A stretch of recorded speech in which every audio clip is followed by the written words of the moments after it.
और ये ऐसी दुर्घटना है, इस पे तो आप ये भी नहीं कह सकते कि किसी ने सिलेंडर रख दिया या पत्थर रख दिया। ये तो लूप लाइन पे गाड़ी गई और वहां एक मालगाड़ी से टकरा गई, तो आपकी सिग्नलिंग, आपके कवच, ये सब कहाँ हैं?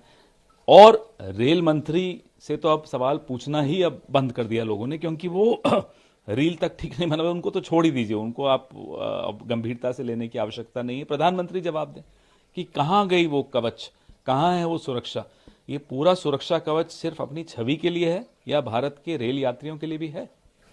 दूसरा सर, पहले आप लोगों ने तकरीबन 9-10 सीटों पे बात कही, फिर आप लोग 19 से 20 सीट हरियाणा में, जहां बहुत नैरो मार्जिन से कांग्रेस हारी है और उसमें दोषारोपण आप लोगों का ईवीएम पर है। हमने वो 20 सीटों की लिस्ट चुनाव आयोग को भेजी है, जिसमें बैटरी 99% चार्ज वाली शिकायतें हमारे प्रत्याशियों ने लिखित रूप से भी दी हैं, मौखिक रूप से भी दी हैं, और लगातार ये मुद्दा चुनाव की काउंटिंग के दिन, गिनती के दिन उठाया था।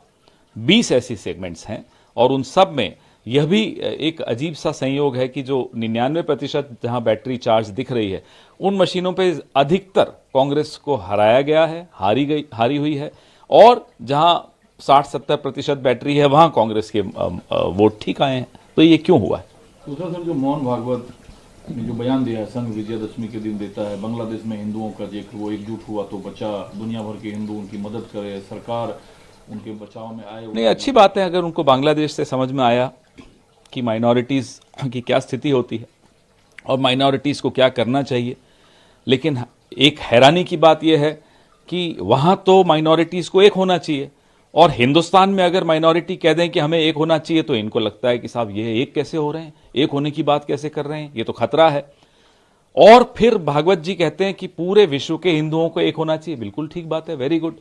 तो ओवैसी साहब अगर पार्लियामेंट में खड़े होकर पैलेस्टाइन का नाम लेते हैं तो इन्हें बुरा क्यों लगता है? तो ये सब जो कॉन्ट्रडिक्शंस हैं, इस पर भी उनको जवाब देना चाहिए।